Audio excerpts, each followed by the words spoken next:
is just really, really bad. Um, Okay, now I got three screens.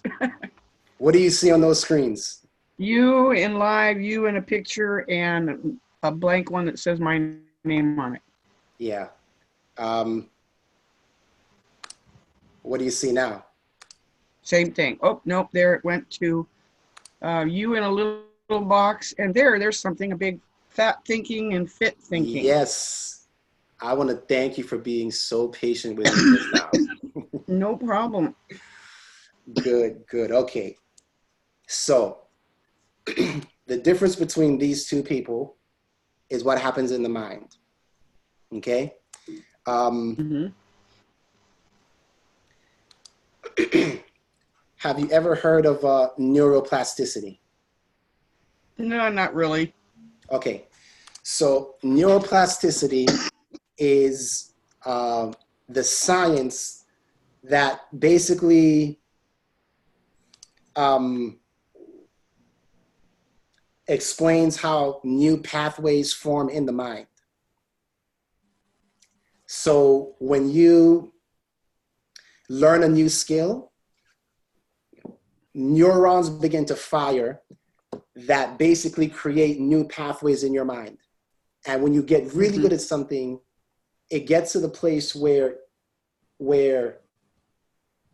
you know it so well, those neurons have formed strong pathways that basically direct your thought. That's called neuroplasticity. Okay. So neuroplasticity is basically teaching yourself how to think differently.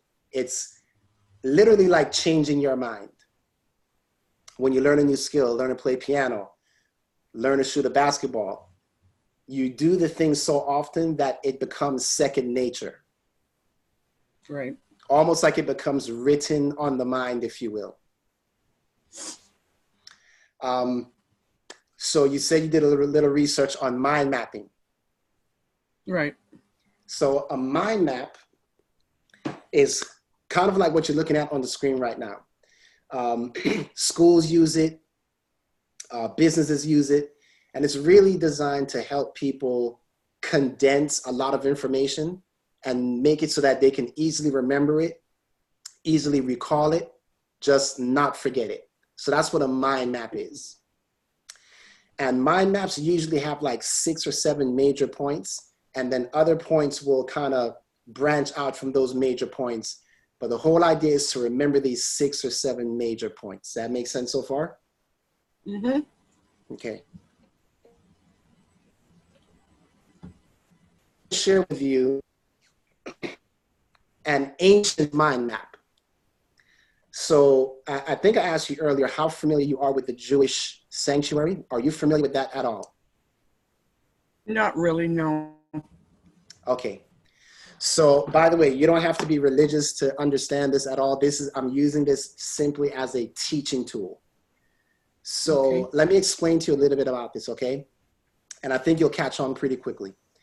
So this was a building that the ancient Jews constructed, and it was all about it had lessons within their religious system.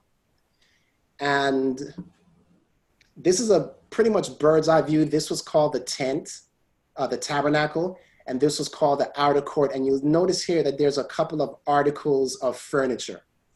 So I'm going to give you another view here, a more bird's eye view. And can you see that there? Mm-hmm. So these were the articles of furniture that were located in what was called this sanctuary. You may be familiar with some of this, but there was something called the altar of sacrifice. Right after that, there was another article of furniture called the laver. It was a huge basin that the priests would wash their hands in. And then you had in what was called the holy place, something called the table of showbread. Had bread on the table. There was the altar of incense, and then there was the 7-branch candlestick. Have you heard of the menorah? Yes. Okay. Then inside what was called the most holy place was something called the Ark of the Covenant, which had the law in it, 10 Commandments. So this is a basic picture of the mind map. And I'm going to show you something here that is going to relate directly with your weight loss. So the altar of sacrifice, well, that's the first article of furniture. So just let me test real quick. How many articles of furniture altogether? There was, you mean in all, the whole thing? Right, in the whole thing.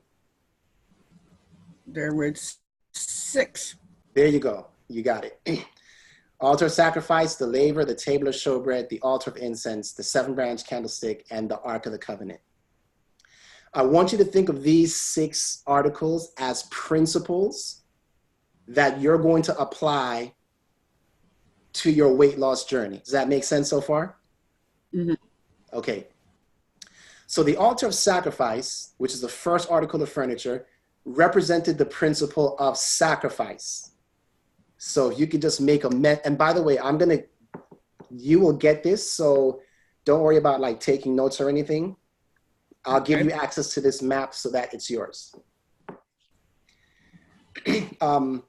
The altar of sacrifice represented the principle of sacrifice.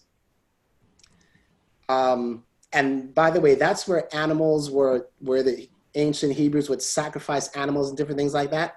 That's where that happened. Right. The laver is where it was symbolic of washing and purification. Okay. The table of showbread was symbolic of sustenance. Excuse me.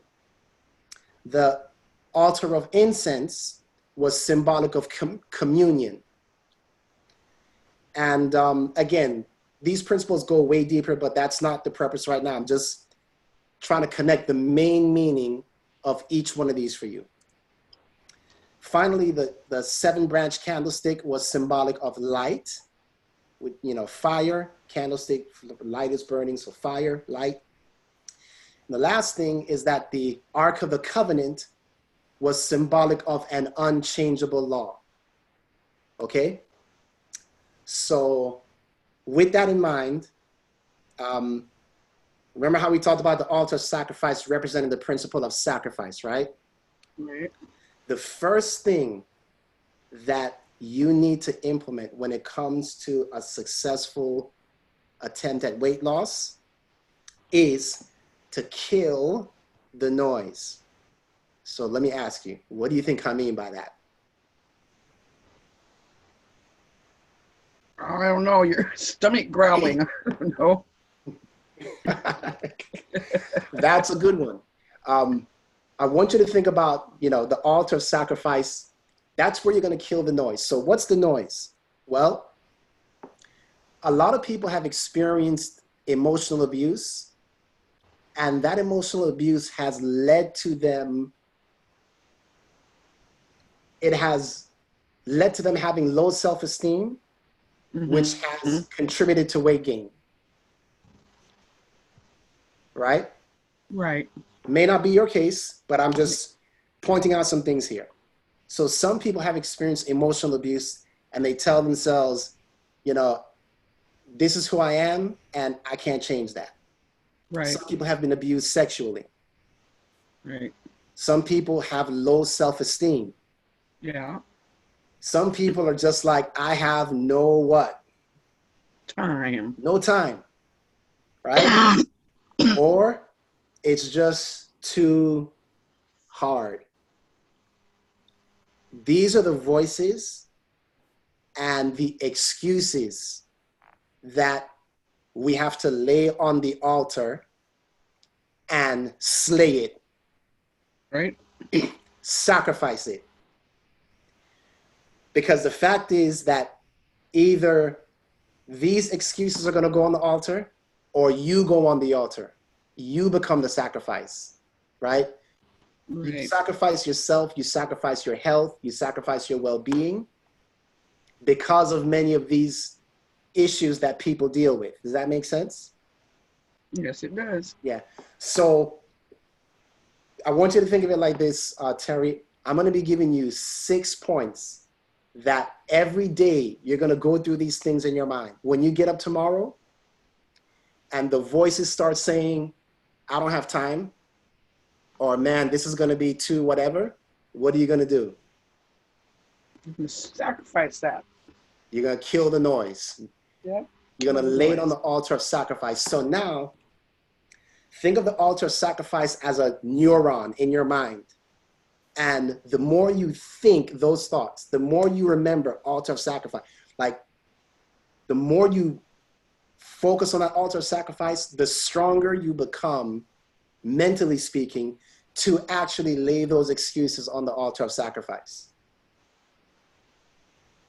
Make sense so far? Yes, it does.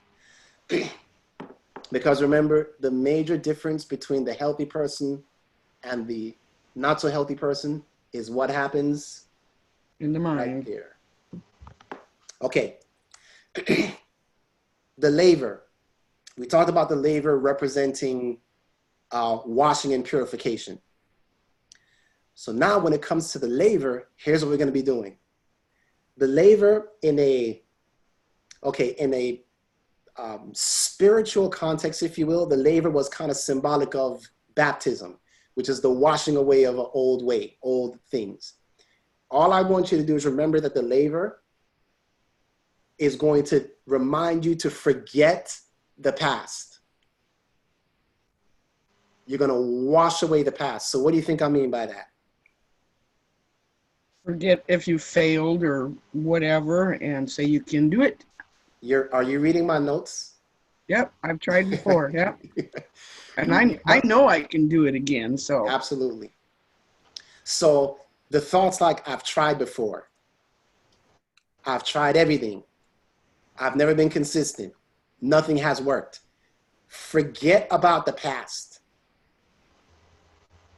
Don't let the past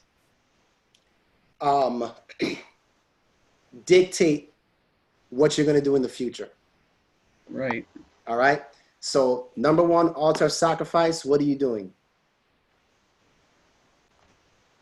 When you sacrifice your excuses. Exactly. Get rid of the noise. Exactly.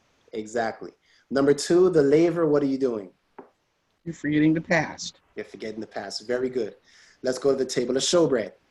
So the table of showbread, in the Hebrew context, the table of showbread represented truth.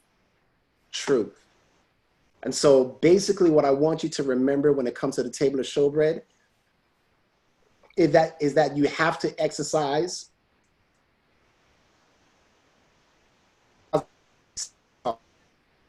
right? So what do you think that means? You cut out, so I didn't hear what you said there. So you have to exercise positive self-talk. Right. Okay, so what does that... Go ahead. I can tell myself that I can do it. Absolutely. Absolutely. So I want you to catch this, right? You're actually creating a thought pattern in your mind that, number one, destroys the excuses. Number two, forgets the past. Number three, speaks positive thought, right? Positive words. Okay? Let's go to the altar of incense. Now, the altar of incense, I want you to think about mental focus. So in the Hebrew context, the altar of incense was kind of symbolic of people praying, right, to that higher power, keeping their minds focused on the higher power.